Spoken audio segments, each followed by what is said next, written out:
Welcome back to the show, everybody. This is the Upper Tier Podcast. It's Monday. This is the Monday Mash Up, AFCON style and Premier League style. Joining me, as always, our resident ref live from Stockley Park in West Dublin. How are we, Mark? How's it going, Cuz? Good to be back. Good to have you back. Well, we're going to be going through, folks, just to let you know, we're going to be doing a Premier League review, as we always do on the Monday Mashup. Only 5 games, so reduced because of the winter break, and 5 coming up this weekend. We're also going to be reviewing what's happened so far in the AFCON. Very, very interesting stuff there and some crazy results. And I have a game on in the background here. Algeria's half time at the minute, but Is it still 1-0 to Algeria? yeah, we'll talk about the disallowed goal then as well. Yeah, absolutely. I haven't seen it, so you can fill me in anyway on it. But so let's begin. Let's talk about Premier League. First of all, we get it going. First of all, Burnley and Luton 1-1. Luton with the late show. Yeah, obviously claims for a foul on the goalkeeper from it. But did you see the video going around social media of the keeper during the game? Anytime he caught the ball, he'd be diving on the ground doing a Jordan Pickford and all, and then when it actually happens, listen, how many times have we seen them given 4 goalkeepers? So it's probably about time one wasn't given for a goalkeeper, because we all know, listen, I'm a goalkeeper myself, the protection the goalkeeper has, and if you're in doubt about coming and collecting across that, hit off a player and go down, and you probably get a free out, but it was some game, like, because I was thinking probably 0-0 or something like that, but obviously Burnley would be very disappointed. And you're seeing Company's interview after the game as well. He was not a happy camper, and obviously he was listing off all the decisions that went against him and stuff like that with VAR. Some of the penalties and this, that, and the other.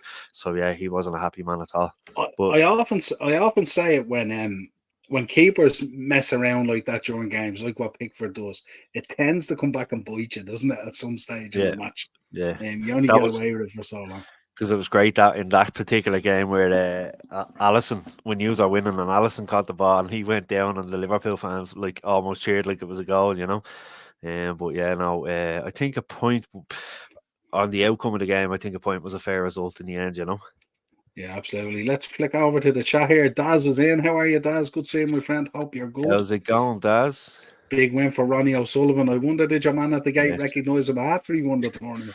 I was sitting here watching it last night. Yeah, the evening session was, listen, Ali Carter didn't take the opportunities he should have taken, and Ronnie took advantage. And you probably seen the interview after. Ronnie wasn't even half arse playing. He just said he wanted to see how far he could push Ali Carter, So I was saying to Darren on Thursday Tier Talk, that video you released of your man on the gate, asking who he was and that he wasn't on the list. And I said to Darren, I think on Thursday, I got the feeling Ronnie would have been quite happy to turn the car around and drive off. Sure, that's what he said. That's what he said. Like he said, they asked him. He said for the next 2 months, he's not going to do much. He has a few exhibitions. He'd rather do the exhibitions than the actual tournament, because obviously the tournaments are more of a slog, and he enjoys the exhibition. So he's a few things. There's rumors going around that he's going to be in Goffs over here on Saturday, March the 3rd. Jimmy White's definitely coming over, Ken Doherty and stuff for the Legends of Snooker. So hopefully he'll be there, and obviously getting ready for April, the end of April, for their World Championships. Yeah, big up, Baz. How are you, my friend? How are you, Baz? Baz and Daz in. Yeah, and Dazzler is in as well. I heard Niall reheats chipper chips in the microwave. Now, Darren, you should know better than to think whether chips gets left over here or not as far as the microwave. They get slaughtered. They never make the microwave. Awesomely Red is in as well. What's the crack, Niall? How are you, my friend? And Daz is in. Man? More on ITV4, Mark. There you go. Snooker, is it? Daz? I'd say so. Yeah. It just rolls over. Usually when one tournament finishes on a Sunday, the next will start on the Monday, the first round qualifiers and stuff like that, Aces is in. Free Vivazale is available in Wrestling Mania and best menswear stores. If only. And don't forget Aces down Moore Street as well, He doesn't miss a beat, he doesn't. Chelsea won, Fulham 0. Stone cold Parma with the penalty. Yeah, took that way nicely. I thought Chelsea were probably lucky. I think Gusto was a very lucky man to stay on the pitch. I don't know what you thought of it. I thought it was a dangerous challenge, endangering the safety of an opponent. His studs were shown. It was right over the ball, and he went right through him. Only picked up a caution, a yellow card for it. And I thought he was a very lucky boy to stay on the pitch. And the Sterling penalty, there wasn't much contact in it, but we seen last week with the FA Cup game, United and Wigan, Bruno, there wasn't much contact in that. Go down, he gets a penalty. It's one of those you've seen them given and seen them maybe not given. But yeah, listen, Chelsea's keeper kept them in the game at times. But listen, Fulham, we know Fulham have picked up some momentum over the last few months as well. They're a very tough team to play against, they have the experience of William and Raul Jimenez and stuff like that.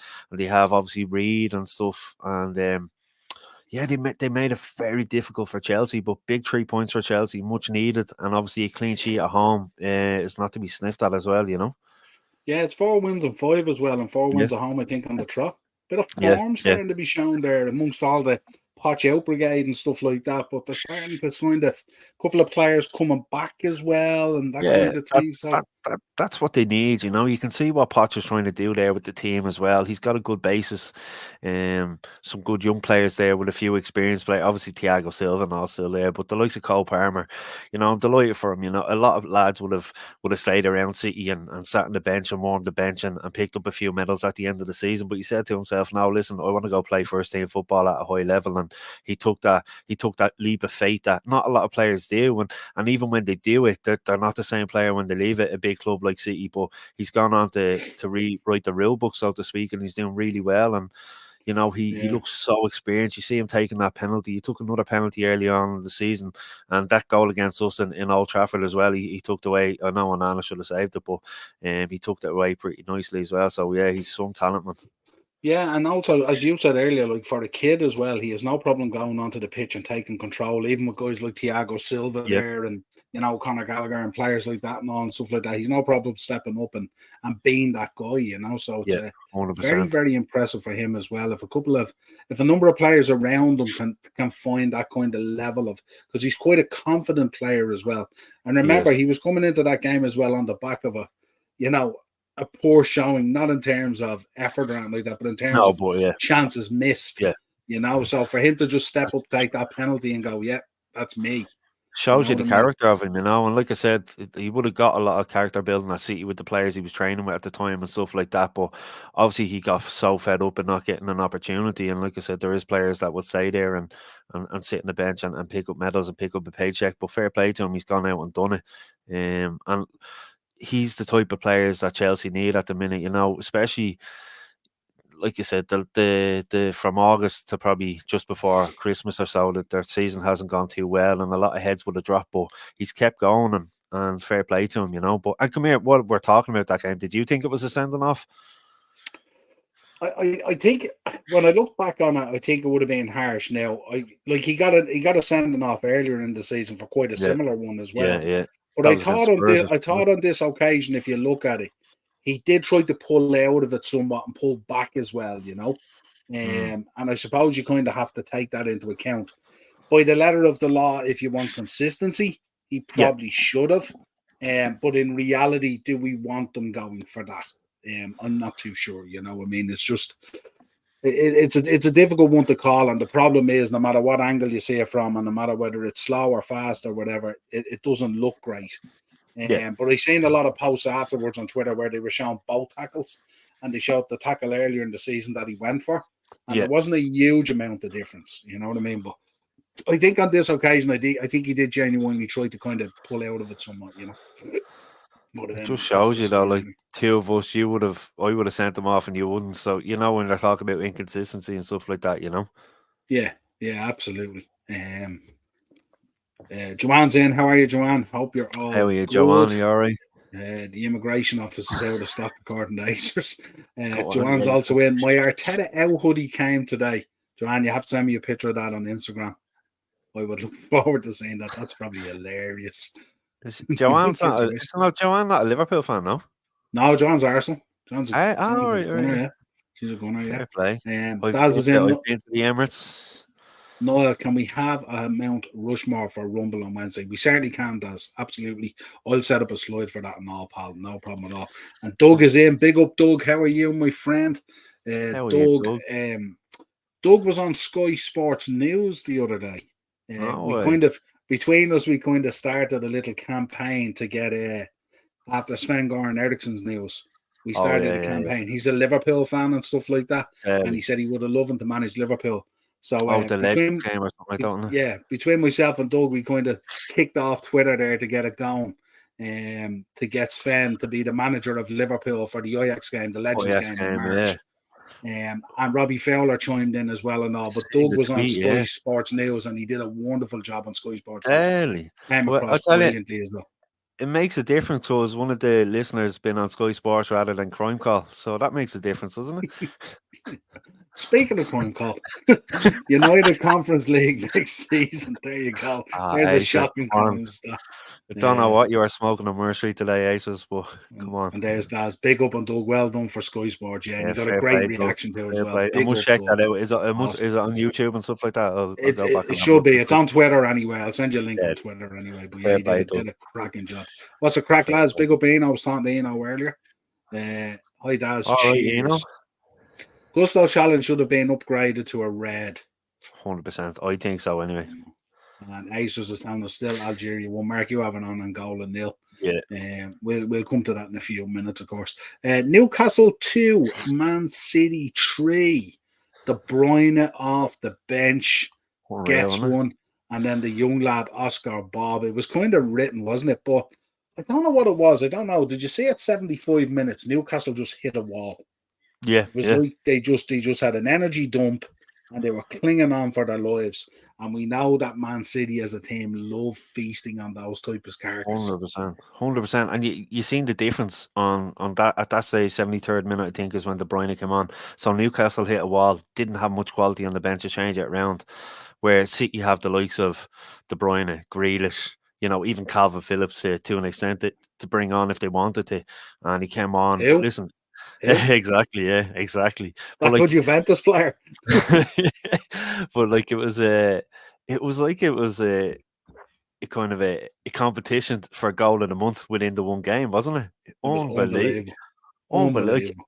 Isaac's finish. Who scored? Was it Gordon? Gordon the second. Gordon scored the one that bent into the far corner. Into the corner, and obviously Silva, the little flick, unbelievable. De Bruyne's was a great finish as well. Can I just say for De Bruyne's though, how did Newcastle give him that so much time and space to actually run to get in there to take the shot? But then a great ball over the top by De Bruyne and young Bob with excellent feet. Do you see how fast he moved his feet? Unbelievable. And stuff like that? Just switched it. Yeah, it was unbelievable. It was a great game though, especially for the neutral to sit down and watch on a Saturday evening and then switch on the new Gladiators. Especially for us at a time where we're just watching forwards at the moment, cracking balls off posts and crossbars and hitting it. You seen Timo Werner yesterday actually sending a ball nearly into orbit and stuff like that. And this young lad comes on, just skips around the keeper, 2-footed, boom, and it's in. Just cool as you like for that kind of age. And unbelievable, amazing.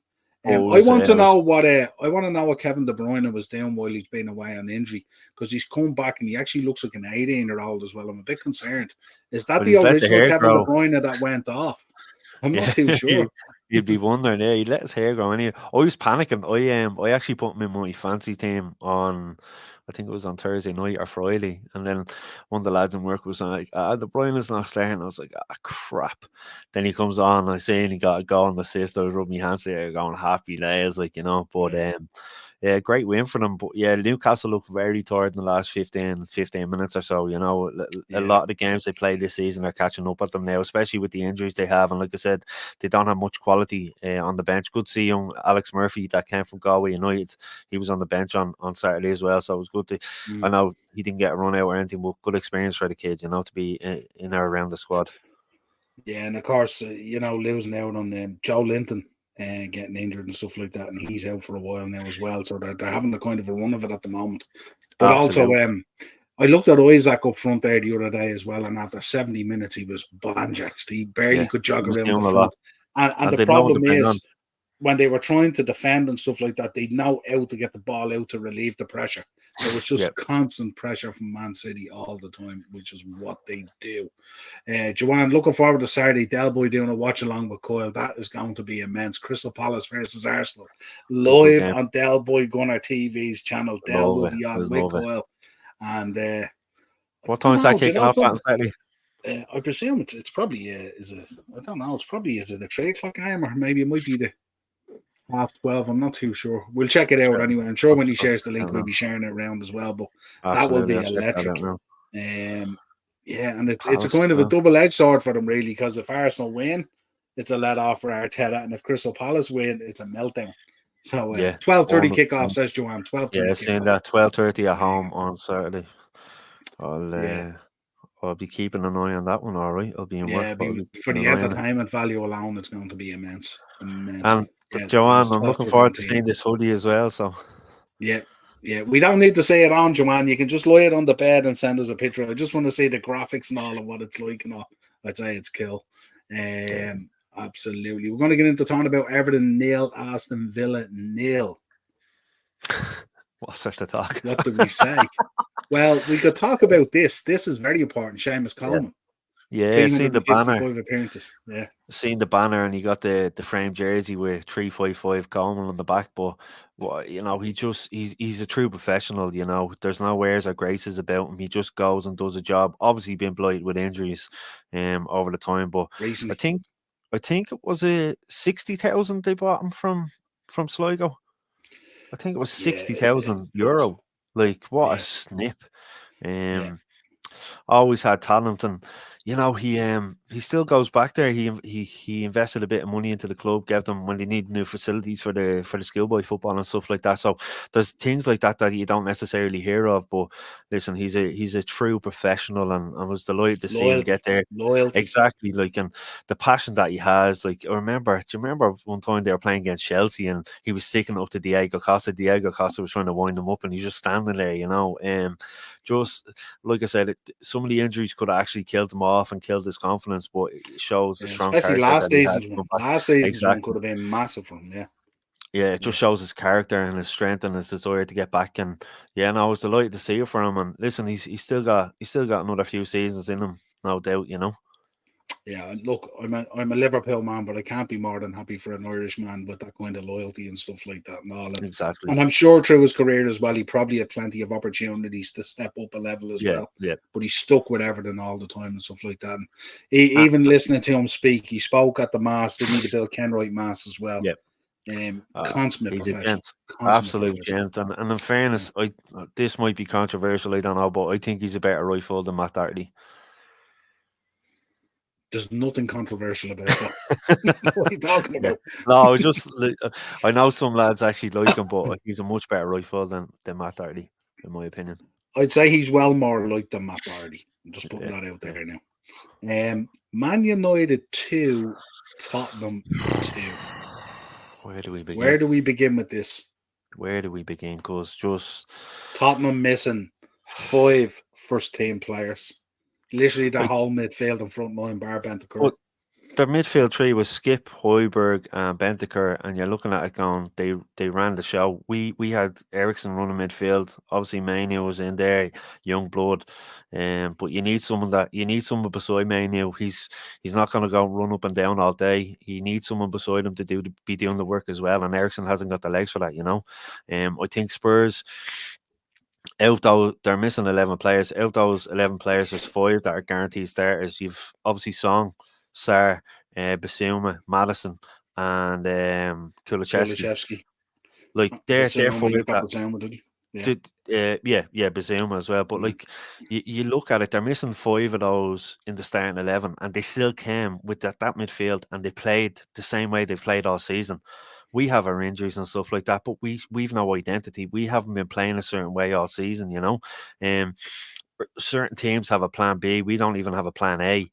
You seen from the set piece that Spurs took and Dalot headed off the line, there was no marking, and you just felt they were going to score. Then the next corner they get, Richarlison gets a free header in the 6-yard box, and you're looking at it go, there was a warning in the last corner there. We didn't pick up on it. And then even before half time, Romero hits the bar with another free header. And you're looking going, lads, what's going on?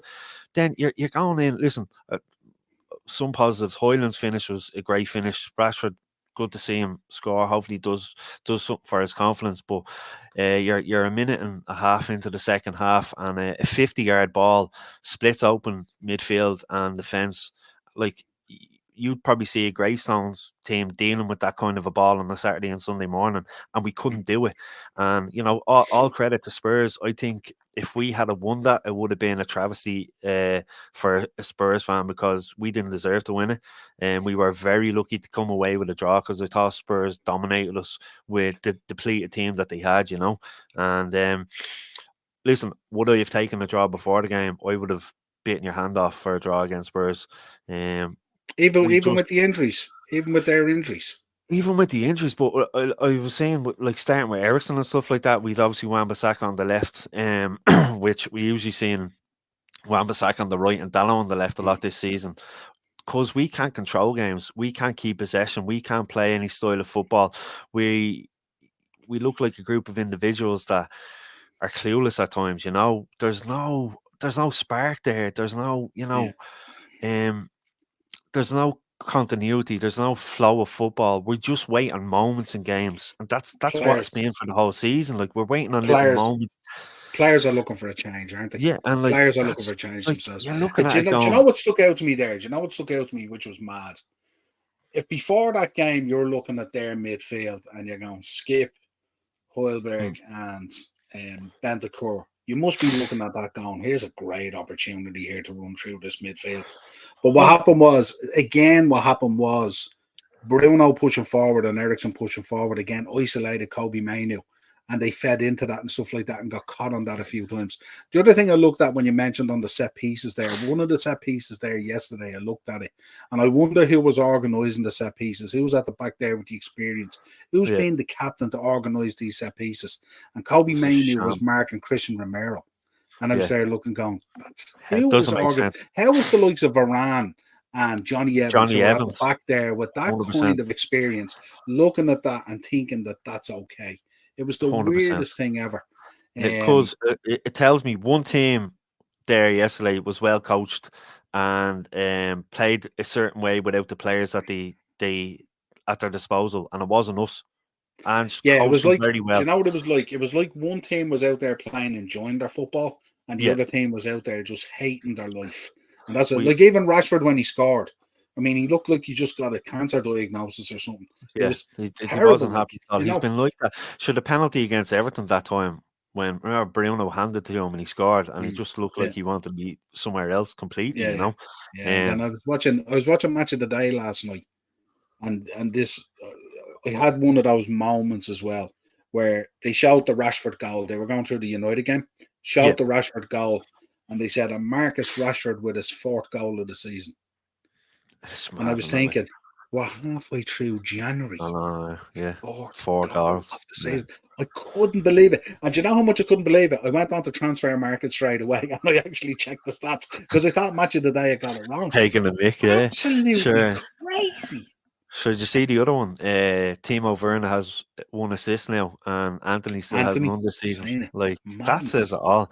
But like, if we're trying to be a counter-attacking team, we can't play the way we are. You know, we're not good in possession, and we look clueless when we try to counter-attack. You know, it's not good enough. We're not being coached. We've no style there. It's frustrating because obviously, listen, at 2-1 up at half time, you say to yourself, right, go out in the second half for the first 10-15 minutes, keep it solid at the back. We'll try catch them on the counter, and at 3-1, that's probably going to kill the game off. But we don't. We let Spurs like cut right through us with a simple ball. And it's 2-2. It changes the game, and we're so lucky. But like I said, we should have went in. Ten Hag should have went in at half time. Said, right, lads, 2-1 up.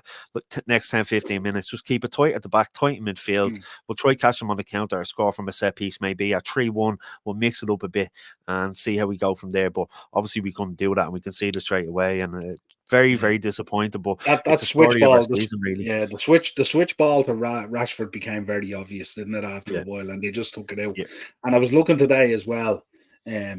Poirot's heat map was sensational yeah. yesterday. I don't know if you got to see it. The No, whole of that side was lit up from him and yeah. stuff like that. I think, The energy I that think, boy brings is incredible. But like I said, you have to give credit to Spurs with that midfield coming to us and playing the way they did. Fair play to them. I have liked the way they've played all season. In fairness, and I like Andrew. I do really like Andrew as a manager. The way he has him playing, and not only that, his character off the pitch as well. You see him in interviews and stuff like that, and he's definitely a character that we need in the Premier League. Yeah, I wouldn't be his biggest fan, but for different reasons, obviously, But no, he is. No, listen, he is a breath of fresh air. He's doing what it takes. What I do like about managers like that is they don't dwell on the fact that they have players out. They look Yeah, at who they have available and they work within the confines of what they have exactly. available, and they just accept the fact that injuries is part of the game. Players are going to be out, all that kind of thing, and they don't use it as an excuse. Now 100%. Like, it's easy to say that as well when results are no, kind of but going your way or you're getting tougher decisions and all. Of course, It's it, good. it comes back down to coaching again. He would have known last Monday they're the three midfielders he's going with. So all week he's working on keeping them within the style of playing that they've been playing with the other midfielders that haven't, that are off now injured or in AFCON or wherever they are at the Asia Cup and stuff like that.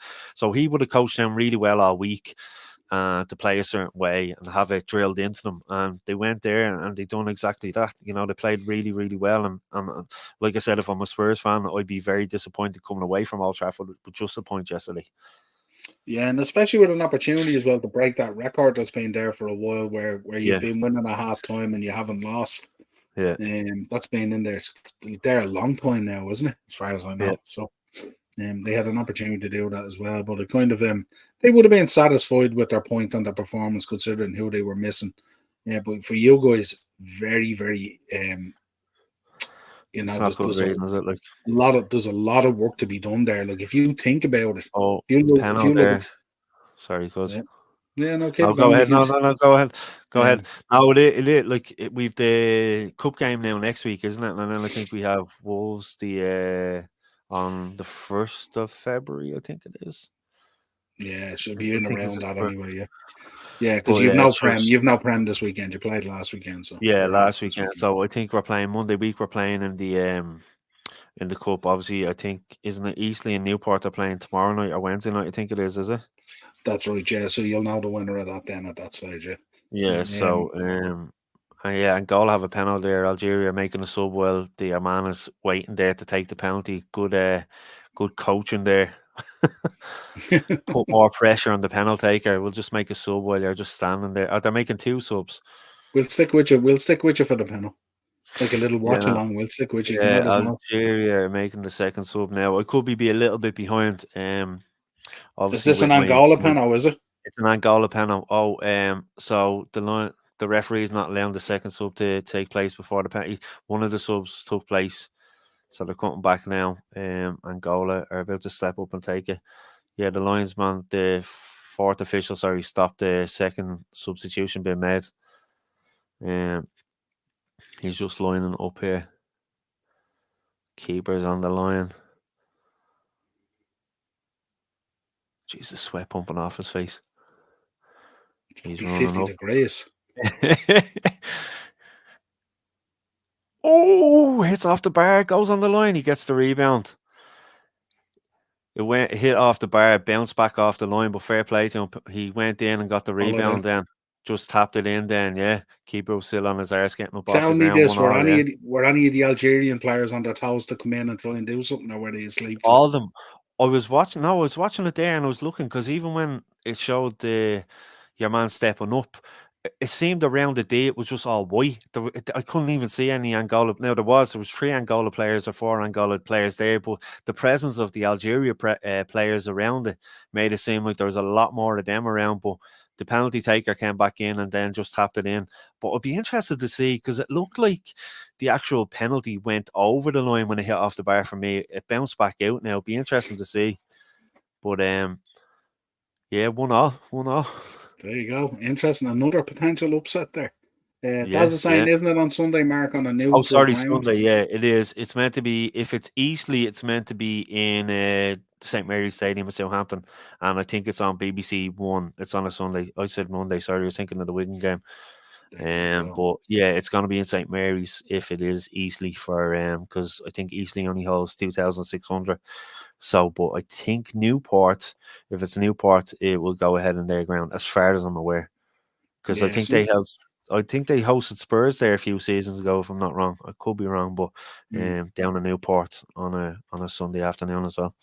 yeah, some interesting results. Let's go through the AFCON here at the moment. So it's 1-1, Algeria One and all, yep. Angola at the moment. Yep. So we'll keep you posted on that. But at the moment, looking at it, Mark, Ivory Coast 2, Guinea-Bissau 0. The Mhm. opening game, lovely stadium, as we said, with Dazzler on Thursday and stuff like that. Pitch is absolutely awful. Yeah, yeah, yeah. It happens, doesn't it? I think this one was probably the one out of the first four games there that probably wasn't a shocker, an upset, was it? You probably would have been expecting Ivory Coast to go there, win maybe Yeah. 2, maybe 3 or 4-0, but yeah, 2-0 in the Mm. end, and it's a good start for them, you know. Yeah, Nigeria drawn 1-1 as well with Equatorial Guinea, which would have been a poor result for them. Darren kind of called it the other day. He said with Yeah, Nigeria, it's the key players they have to get on the pitch playing together at any one time to make them really progress well and they stuff didn't like look that. So great. obviously that fell down. Didn't They look didn't good. look great. They And look very then tired as well. yeah, but look, you can imagine as well. I mean, you like some of these players are playing on pitches that like they haven't played on probably They're since like they were yeah, kids. yeah, they're And like not only concrete, that, like you're dealing with the heat as well and yeah, everything else. You know, you're after coming from potentially a winter in Europe. A lot of yeah. these players might be playing their trade maybe in the French First League or Second League or whatever it is and stuff like that. So they're literally going from freezing cold temperatures to absolutely To that. sweltering heat. Egypt 2, Mozambique 2. Again, another Left, shock. Mo Salah having left. to come up with the penalty in the 97th minute. 97 minute, yeah, big And shock it also would have getting a been. lot of stick off the fans at the moment as well. I've They're seen not that, happy yeah, at all. I've But seen that. Well, listen, cropped I up was with just the equaliser and also got the assist for the first. I was just going to say, he got the assist and then he scores a penalty in the 97th minute. Which, listen, even an experienced player like Mo Salah, it's still nervy taking a penalty that late on in the game with so much on it. Even if it Mm, is the opening game in the group, you get 1 point that might get you over the line rather than coming away with the first game with no points. So it yeah. is a nervy thing to do. And fair play to him for stepping up and doing it. Mm. But I he can just get it sometimes though, because sometimes even like I'm a huge fan of Mo Salah. I love Mo Salah, yeah, Liverpool fan, of course. But sometimes his body language can be a little bit infuriating.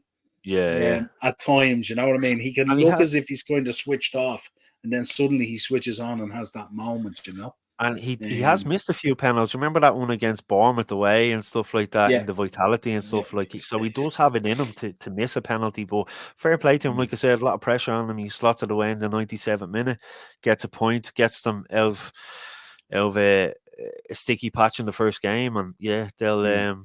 they'll be happy with that. And a result that people won't be happy with at all. Ghana won, Cape Verde 2. And you Unreal. sent me a thing today, didn't you, about Chris That Hughton yeah, fans attack. not Yeah, happy. a certain fan tried to attack him in the lobby of the hotel after the game and stuff like that. We know some of these African fans can be fanatical and this, that, and the other, but it's quite dangerous when security weren't even really on hand. It was mainly the players that broke up the scuffle and stuff like that.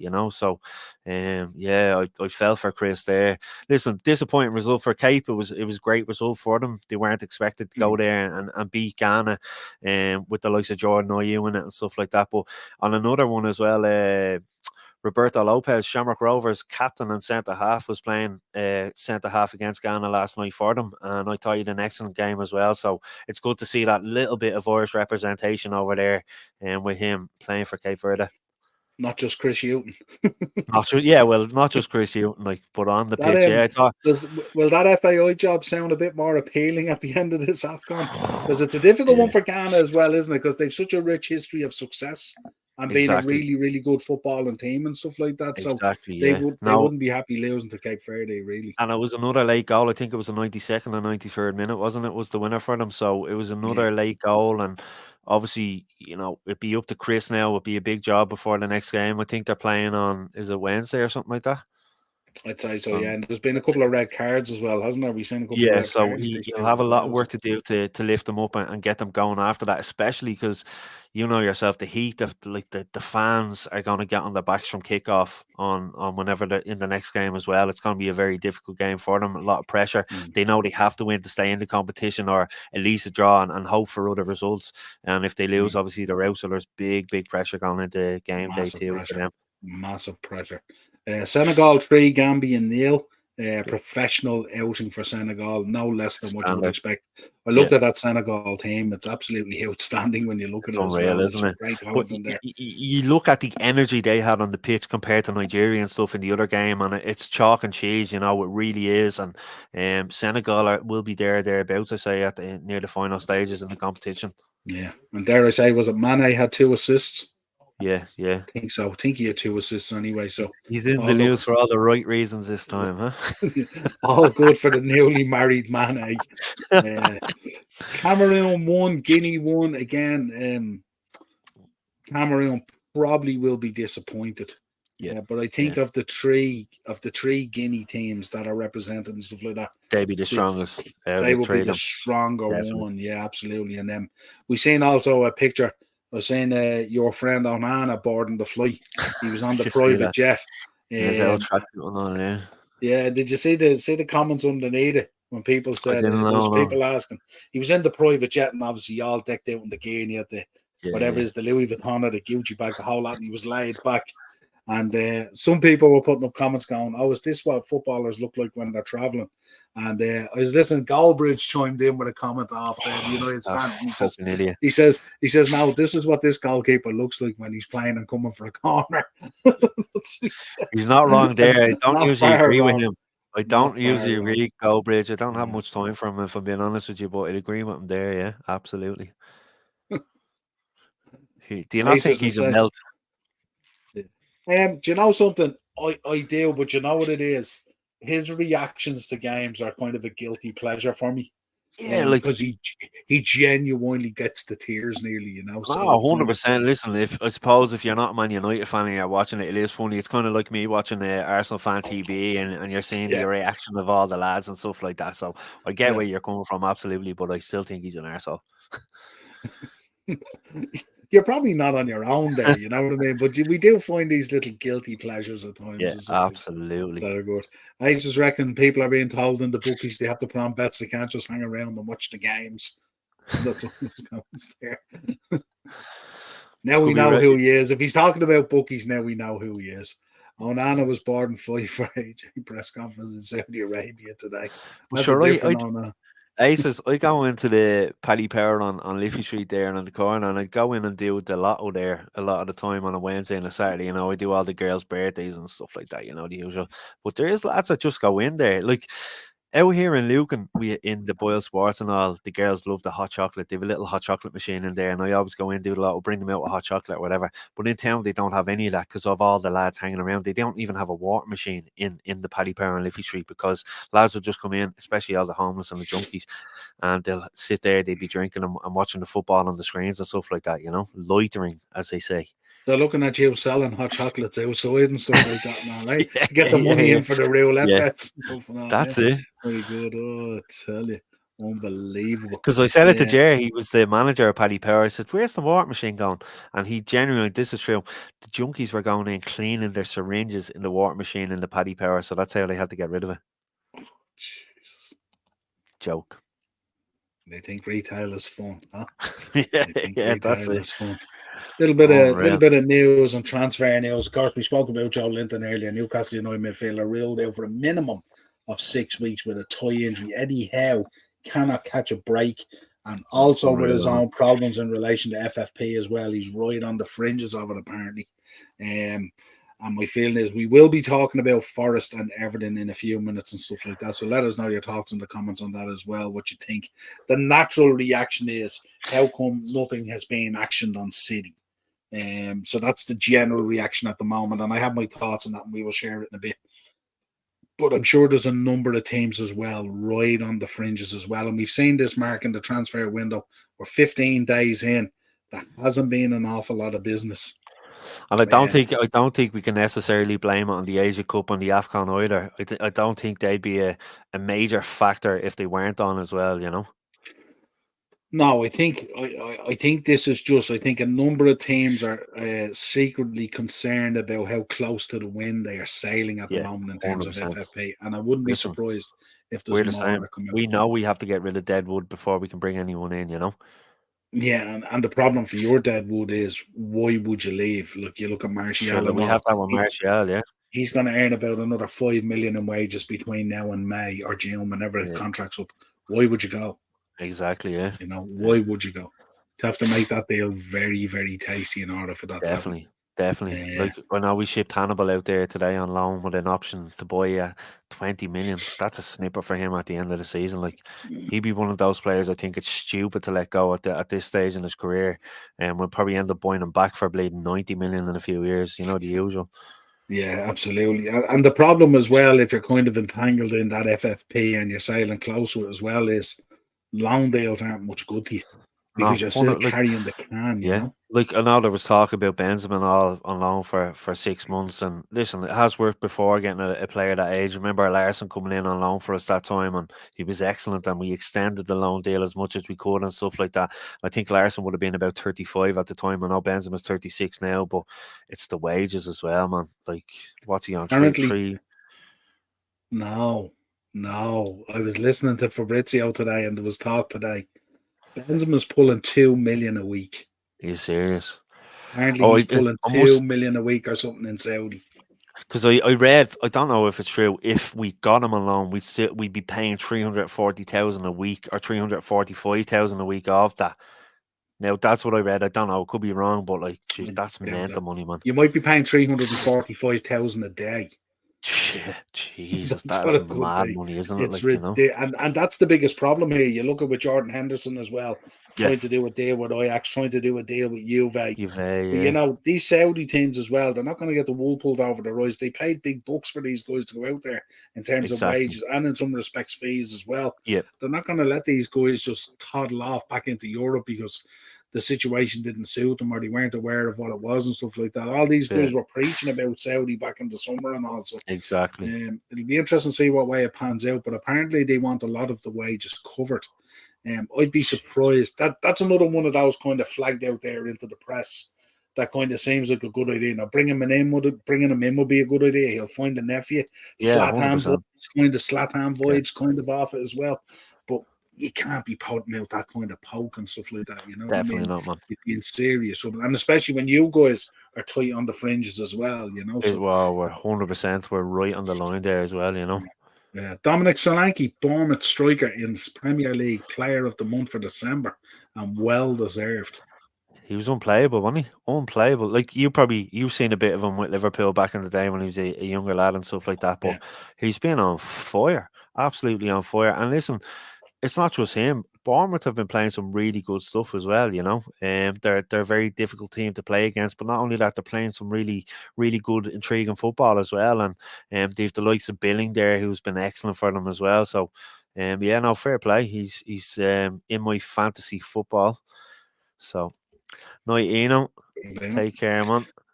yeah, he's definitely Billing is definitely key to them. I said it even when he came back. Didn't he come back as a sub when they were playing against you as well and changed the Yeah, whole game as yeah. well when he came on as well? But yeah, they've been doing an excellent job there. It's unbelievable what they've done, to be Doesn't honest. take much against us, cause And even when we were selling him, I think we got 18 million at the time for him, plus the sell-on clauses in there as yeah, well. And I was tidy thinking deal. 18 million for him. I thought Michael Edwards, that was an unbelievable deal. Yeah, Now tidy it's looking deal, like man. great business now for Yeah. Bournemouth. You know, so fair play to them and stuff like that. Anthony, a lot of talk about Anthony this week. Eric Ten Hag saying he's been affected heavily by his off-field issues and stuff like that. What do you make of the whole Anthony situation in terms of like obviously what has gone on off the field, and we don't know what it is and all that kind of stuff, but obviously it has affected him. But his form has been pretty poor even prior to all that stuff, hasn't it? Yeah, it has.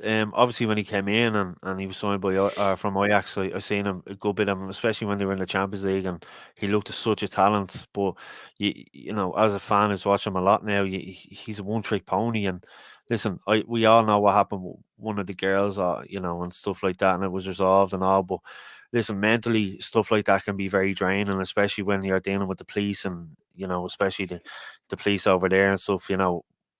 Absolutely. We took myself and you talked off air there a few weeks ago about Rashford and stuff that was happening behind the scenes that not a lot of people would know about, and it is tough for them as well. And I have to say, with the Rashford thing, knowing what I know as well, it is tough, and it's easy to say, oh sure, listen, you should forget about that when you go out on a football pitch. It can be hard. It all goes down to the person, You carry it all E- week. You carry it all Exactly. week. Which, Everyone's different, like John over there can go out there and forget about everything for 90 minutes, and myself or yourself could go on there and just not even think of the game, be thinking of what's going off the pitch. Maybe that's what it is. It's not an excuse for him, but obviously, listen, we have to take this into consideration, especially nowadays in the era of kind of mental health and every being okay and stuff like that as well. yeah. Yeah, but for me, and I always said it even as a coach, and I often said it to the players that I coached as well. The form and the effort that you put in training throughout the week is what you will bring to the match at the weekend. Exactly. Nothing's Yeah. going to suddenly change.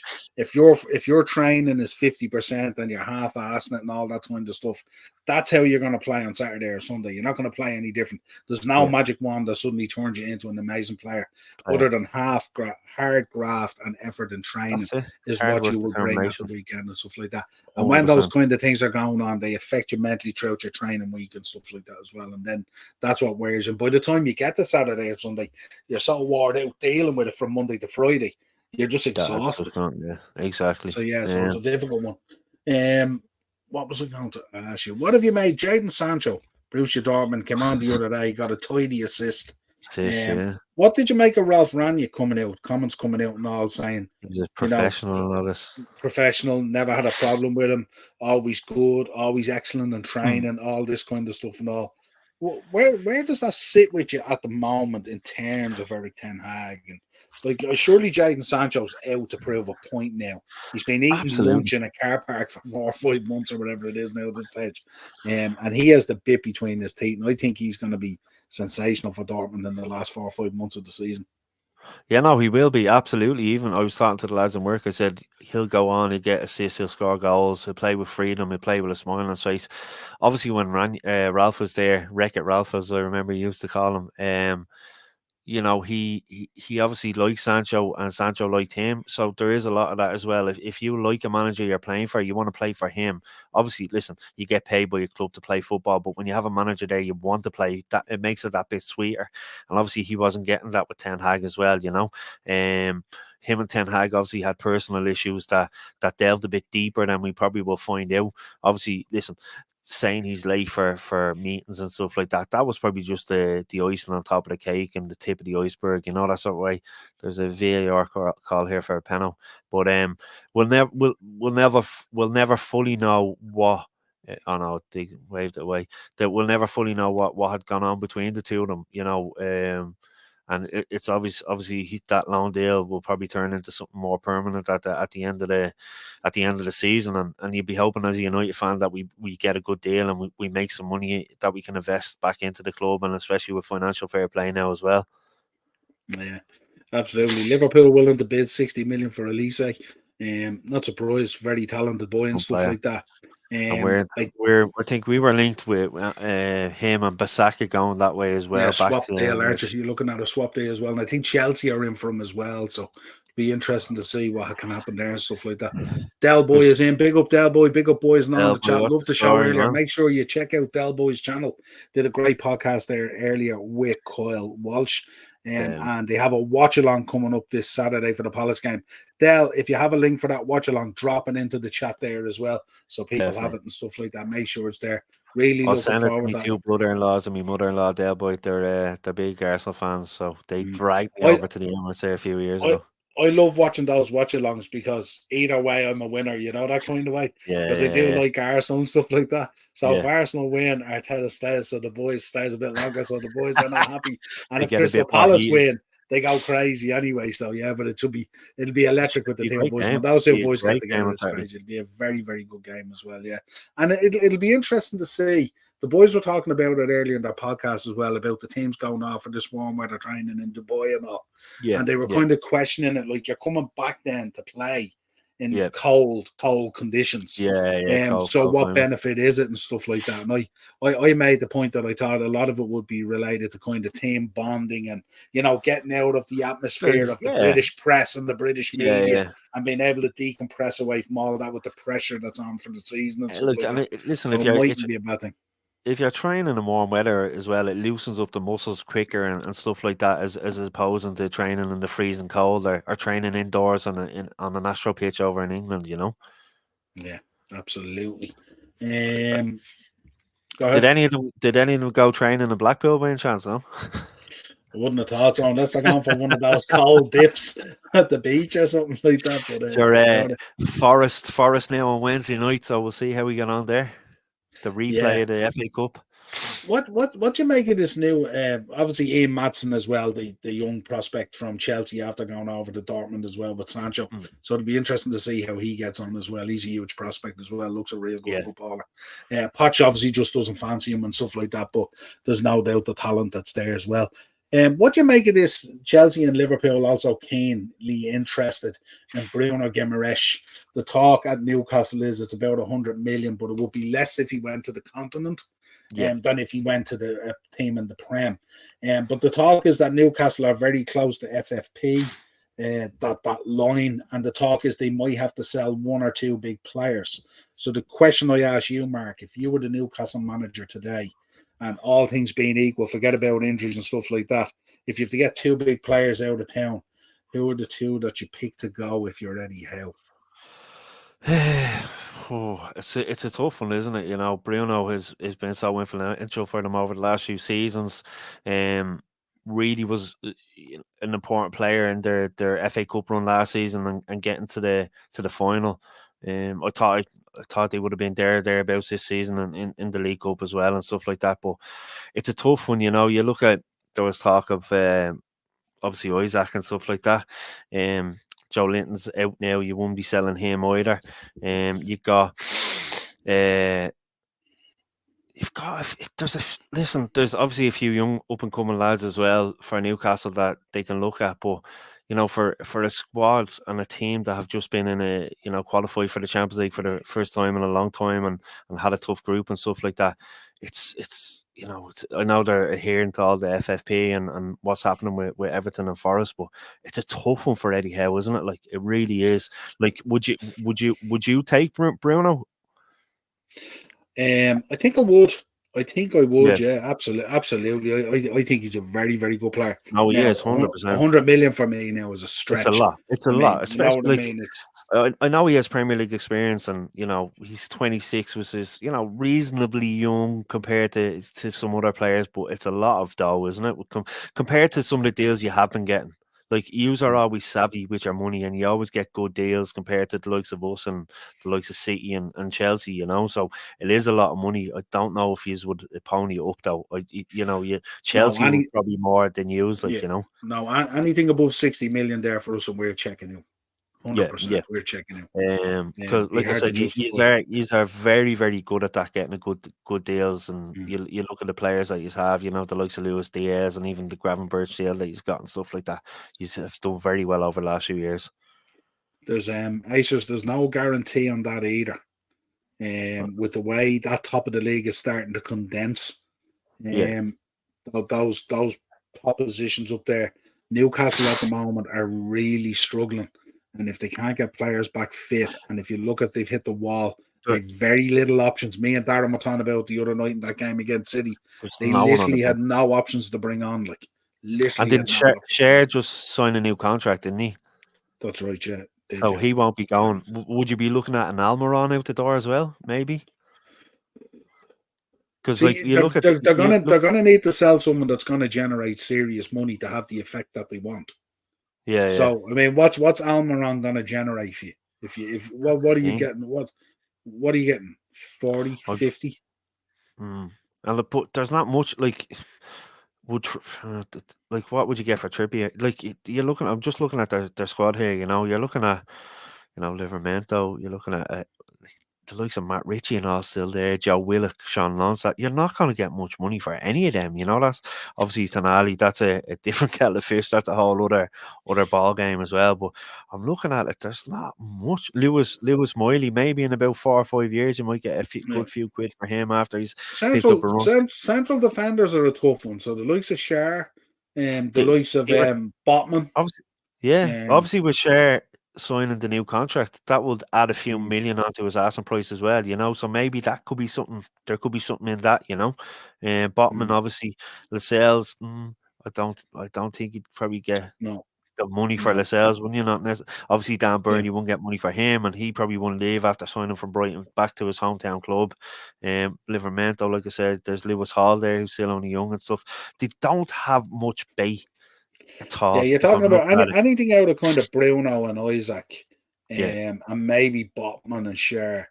You're going to have to sell them. You're going to have to sell a couple, and that's at a time where like you're really struggling with your squad.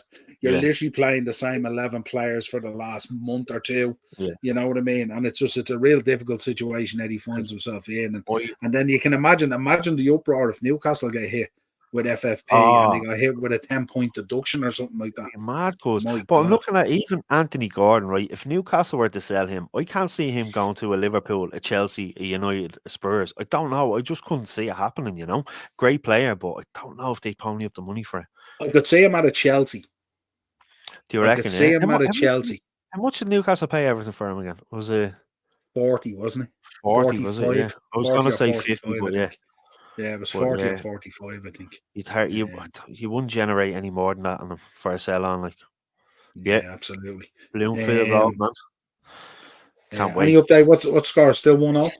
Still 1-1. Algeria have a free kick just outside the 18-yard box. We are in injury time now. As the same, Blackpool versus Forest, ITV4 on Wednesday. Yeah, looking forward to that.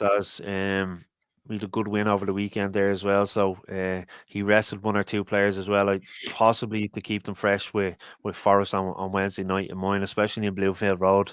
I heard that there's going to be a good few Forest fans coming up, which is, listen, on a cold Wednesday night in January, not a lot of people would, especially if it's on telly as well, not a lot would want to come up. So yeah, I'm hoping it'd be a good atmosphere, and if we can get an early goal and maybe kind of startle Forest and make a good cup tie out of it.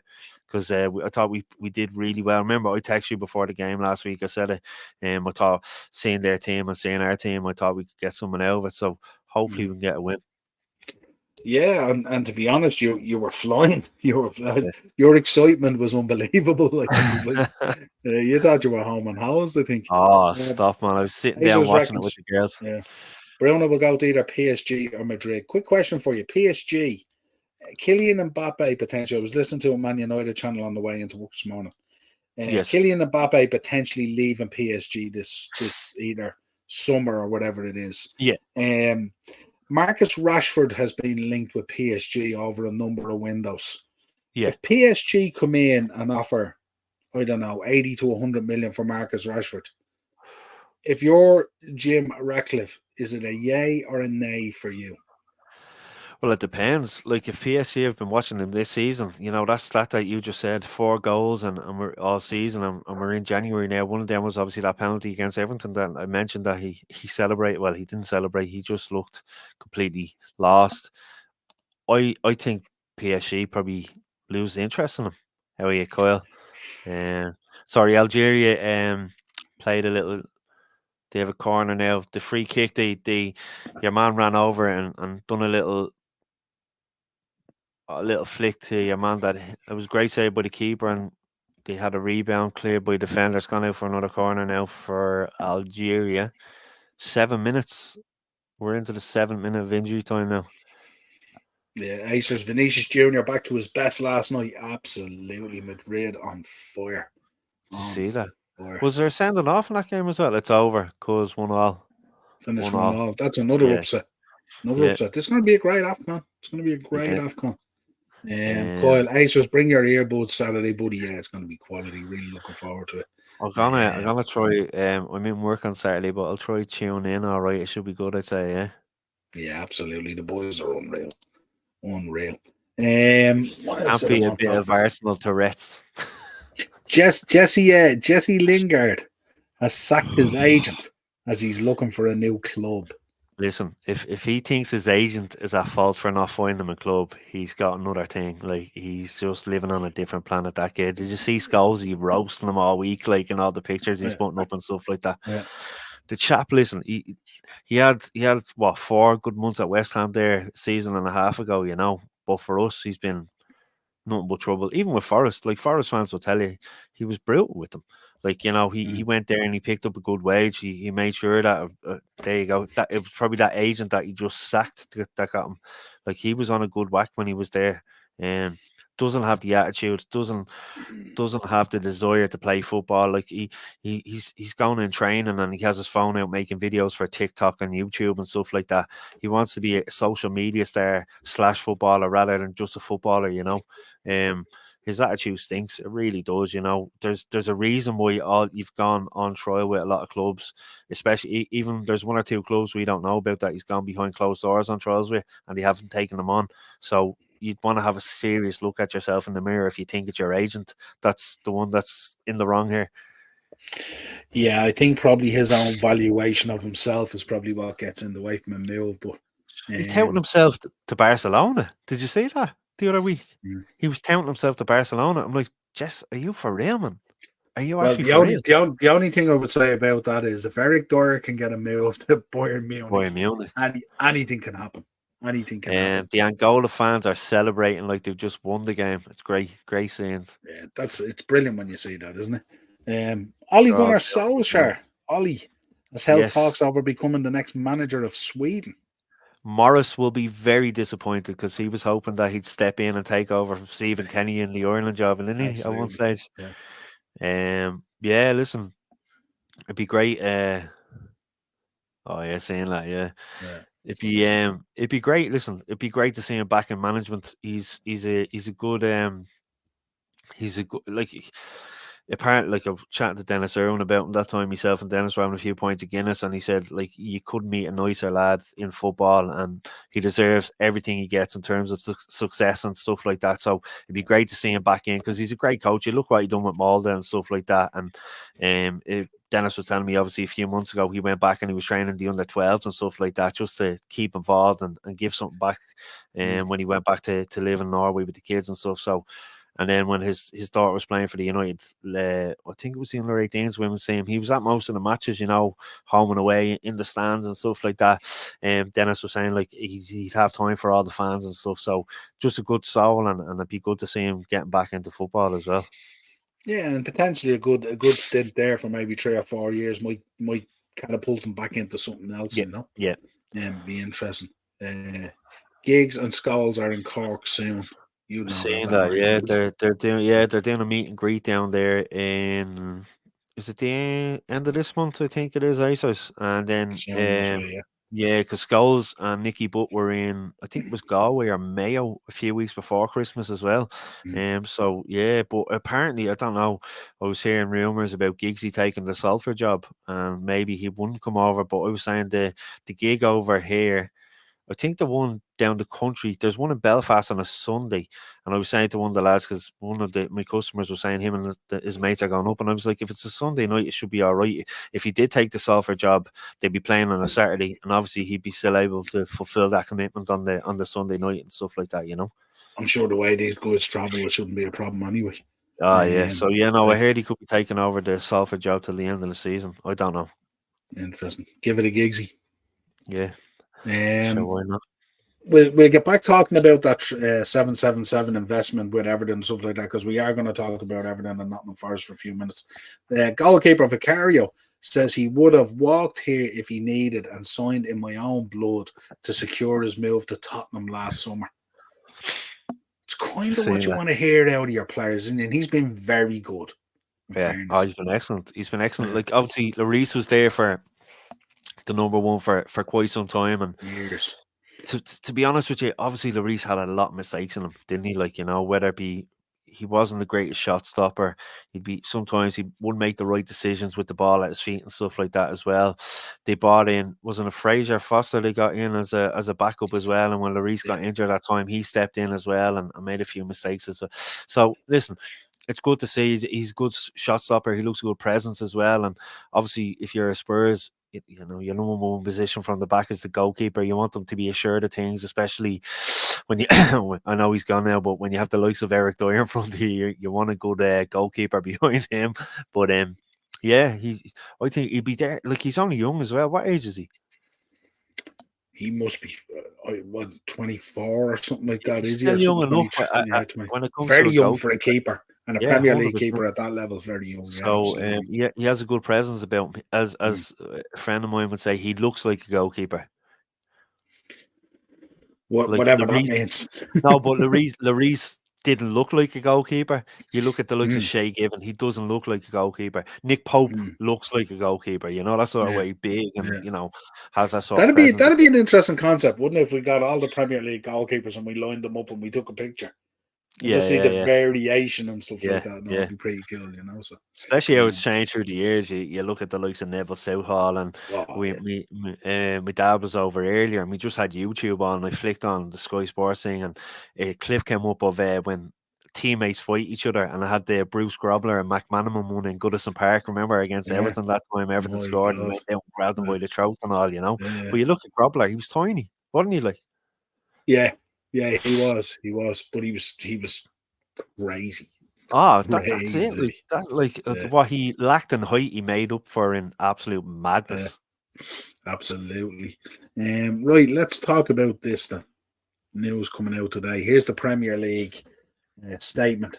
Everton FC and Nottingham Forest FC have each confirmed to the Premier League that they are in breach of the league's profitability and sustainability rules, PSR.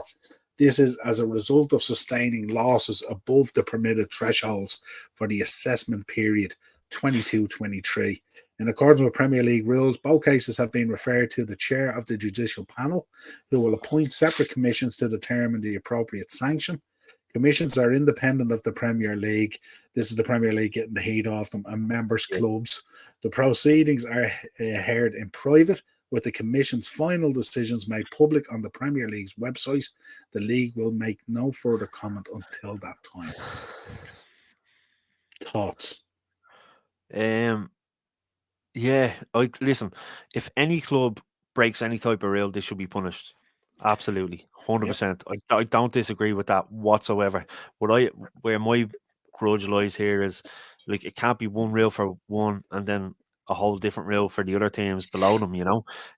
You take into consideration Everton.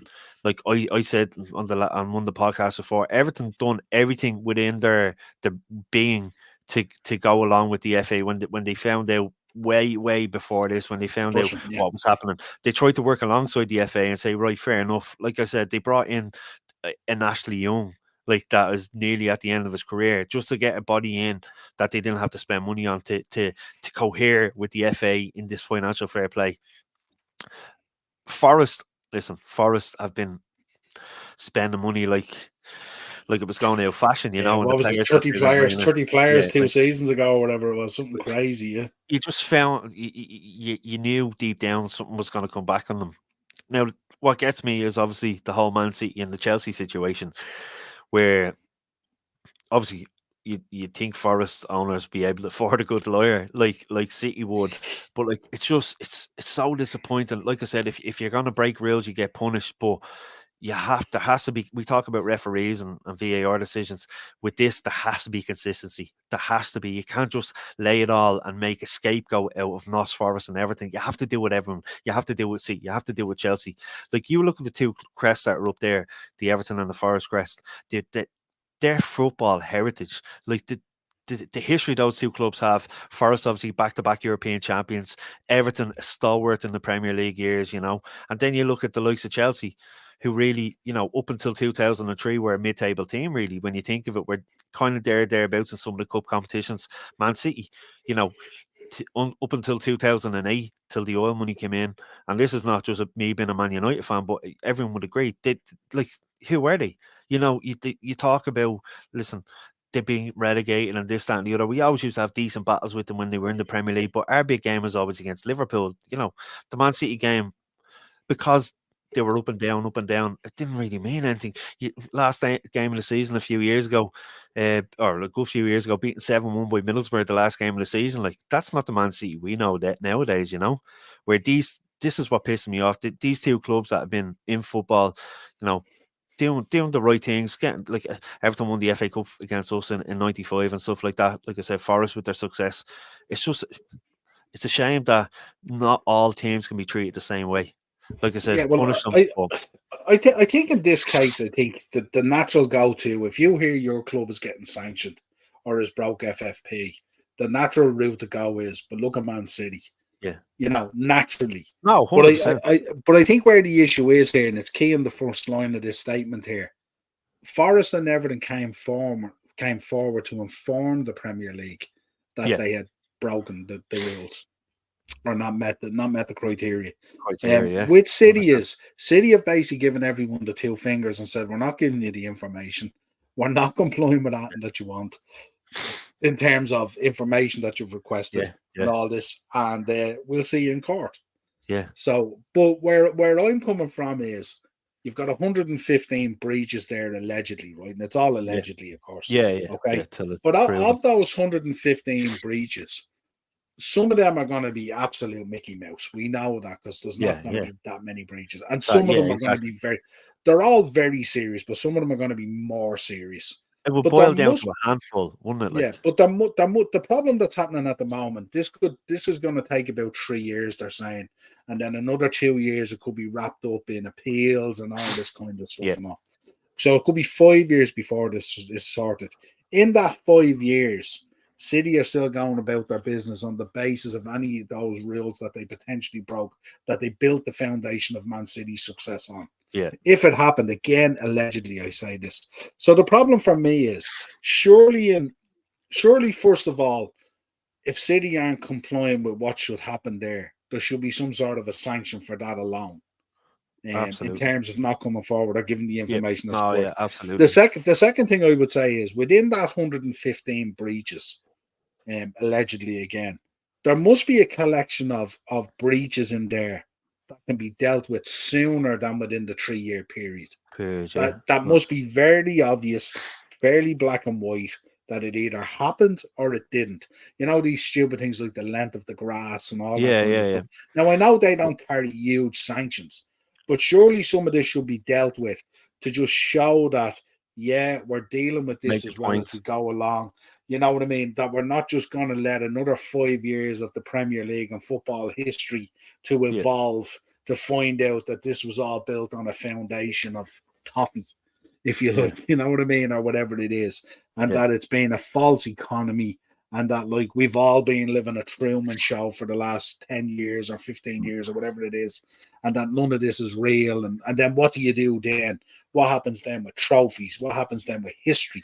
What Yeah. happens with all those other things? And even for the City fan base, what happens to their moments, the Aguero moment, all these kind of things?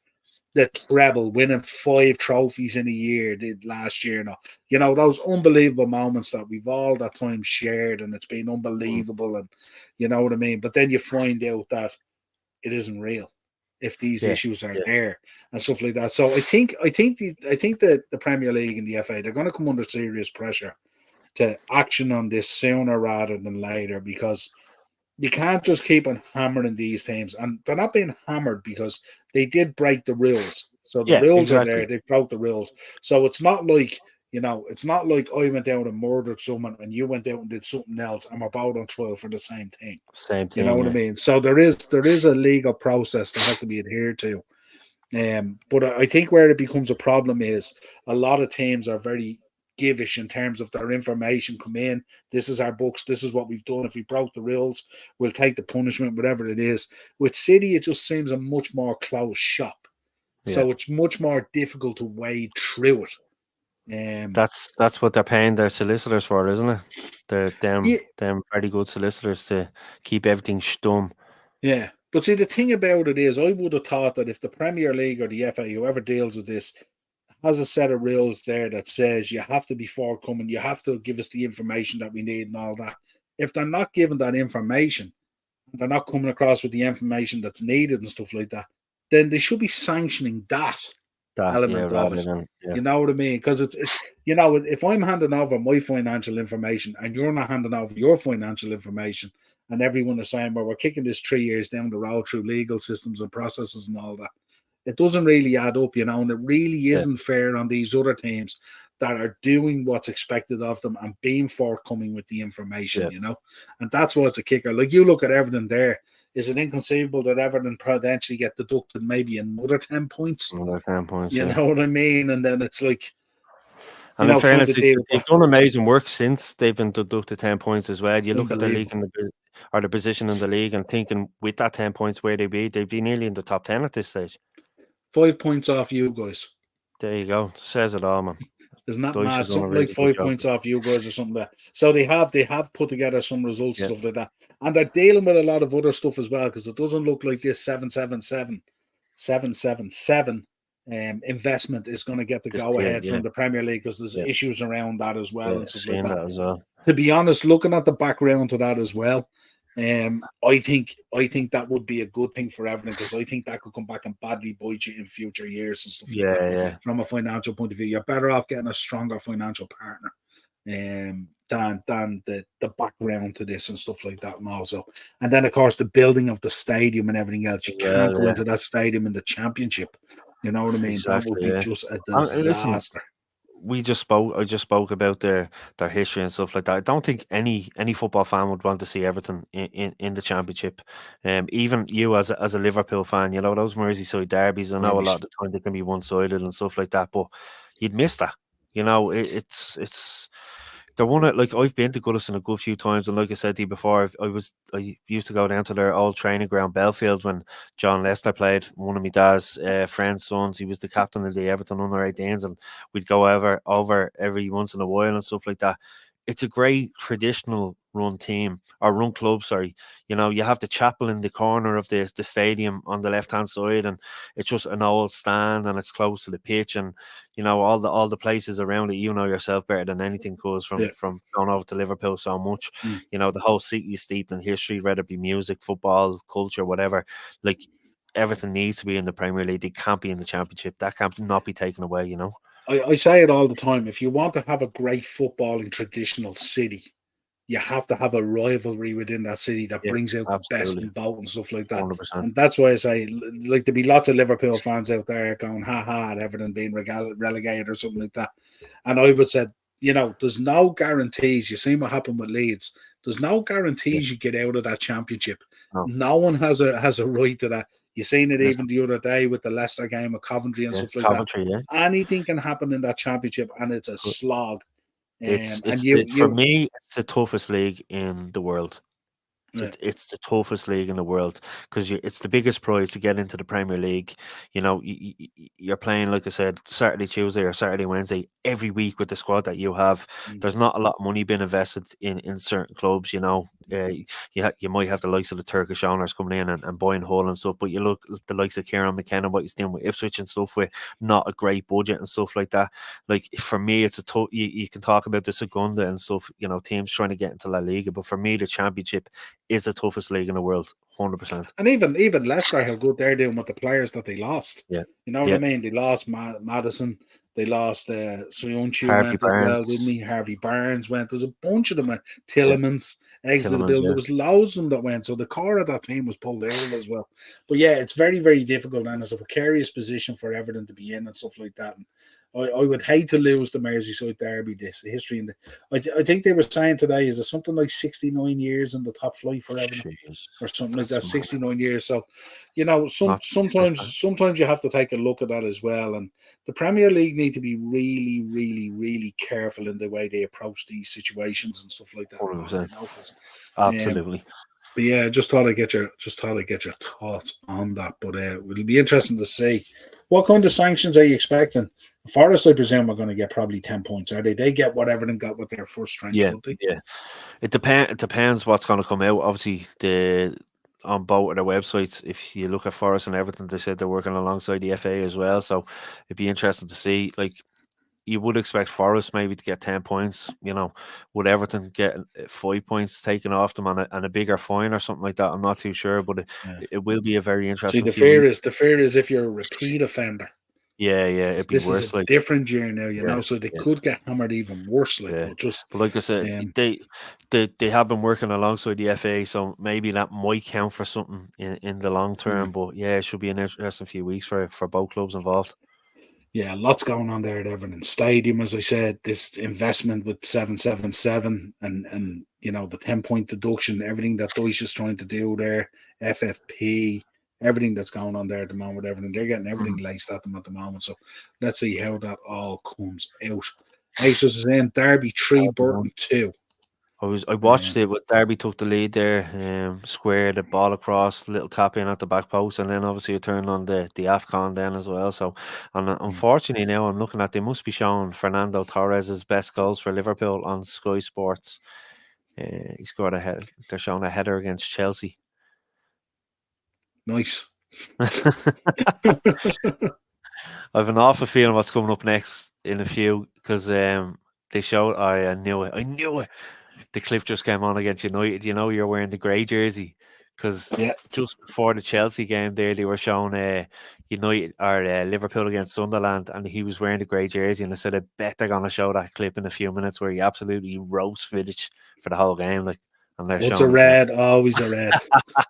Never let it be said. I have it here in There the you drawer right go. beside me. There you There go. you go. It's Yeah, a, it it's caused a, Vidic nightmares, absolute nightmares he did for a good yeah, few yeah. seasons. The synergy and the link up play between him and Gerrard was unbelievable. Yeah, just looking at Unbelievable. it. When you just find someone, Yeah, and you just, you don't even have to think about it. You just know where they're going to be, and Gerrard's passing range and stuff of Torres was like, incredible and stuff like he that. was just a great finisher, and obviously Gerrard there, and they're quite playing off the right with the energy, to get up and down and Mm. get crosses in as well and stuff like that. But yeah, just you forget how good of a finisher he actually. Now listen, I was at the United Chelsea game in 2011 with my mate Duffer, where in the second, a minute or two into the second half, and he goes by De Gea and obviously hits it wide. And Right. Chris Smalling had scored in the first half, and Nani, I think it was, that miss got a bigger cheer than the 2 goals that were scored for United in the first half. It was As unbelievable. happens. Yeah, I remember yeah, that grey jersey as well. The grey jersey was a lovely throwback jersey to the original ones and yes, stuff. So yeah. really nice and stuff like that. I've had a look at, actually, there's some new jerseys coming up as well. They had a couple I've of seen, releases there. The 2 I've new Liverpool seen, ones look really nice. yeah, I've seen the supposed United home and away for next season as well. So, Yeah, they look decent enough. They're trying to do something different with an Adidas throwback and stuff. yeah. The Liverpool one is a pinstripe one as well, and Oh, it's was it? good. I like the pinstripe, and it's nice, a real throwback and stuff like that. Then, Yeah, Australia Open starting in an hour. There you go. Jesus, loads of sports on, isn't it? It's non-stop at the moment. Sure, But I was listen, watching the United women team against Newcastle in the FA Cup there the other day. They won 5-0. seeing that flash Um, up, all right. Ella Toon and Mary Earps got into the FIFA Pro Women's Team of the Year as well. So delighted to I was see that actually for them. walking. I was walking by the telly, and it was going by on the ticker strip, and I had to Oh yeah, pause for a minute to check that it was the WSL. And I was going, "Good oh God, yeah, is yeah. that a game that I missed there or something like that? What's going on there?" You thought I was you'd going, had to "Okay, change your WSL, slides and all. all good, all good." Yeah. It's going. Wait a minute, 5-0. Yeah, no. No. So Yeah, yeah, no, absolutely. good win for them. Yeah, absolutely. Well, listen, a pleasure as always. Monday mashup, of course. I will be back on Wednesday for Pro Wrestling Weekly. We're going to be talking a little bit about the Iron Claw. Daz wants me to do a Mount Rushmore for the Rumbles, and Deadly. Is plenty the of other Rumble coming up, stuff. close? Is it? The Rumble is coming up Saturday week. Deadly. I'm out of here on the 24th, and I'm back on the 1st over to the Deadly. Rumble. Love it. Are you So going there you go. over? Yeah. Do you know Going what? over, yeah. You know me, because used to love wrestling years ago. But when it comes to the Rumble, the day after the Rumble, I always tend to go on YouTube to see, is there any. Remember the year Diesel came back and stuff like that. I Oh love yeah, seeing all the yeah. old characters coming back. It's great, Yeah, like no, there's plenty. There's apparently plenty lined up for this year as well, but they're not giving too much away. But it should be good. So I I'm out was of here Wednesday week. Yeah. and where is it on this year? Orlando, is Tampa, it? No. Tampa Bay. And so are you going down to the Hogan's Beach Shop? We probably will pop in, but they have a Hogan's Beach Shop as well on International Drive, 5 minutes from where we're staying. He So doesn't you'll have be to there pop that in. much, but we can still pop in and have a look and all. And Yeah, they class. have the big life-size statues of Thunder Lips and all that kind of stuff. And his motorbike is in there as well. Remember the WCW one, the Hollywood Hogan one, and also. Oh yeah, some cool stuff in there and stuff like that. Daily. Yeah, we will. Icers, we'll be talking about TNA as well. Don't worry about that. I have a little slide done up on that with my thoughts as well on TNA. They had a pay-per-view Hard to Kill there at the weekend. So Dolph Ziggler showed up. So that'll be interesting. Or Nick Nemeth, I should say. Not Dolph Ziggler. Dolph Ziggler is still in WWE somewhere. Trademarks, yeah. Absolutely. So listen, Thursday I'll be back with Thursday Tier Talk. Friday I'll probably have a preview for the Bournemouth game. Saturday, of course, I'll be in the chat on Dell's watch along and stuff like that for a bit of crack and stuff like that. So enjoy the rest of your week. No doubt we will be talking throughout the week as football always brings us these headlines. If you could, folks, hit a like on the video on the way out, share the content, of course, hit the subscribe and bell notification button, and we will talk to you again real soon. Cheers, cuz. Cheers, cuz.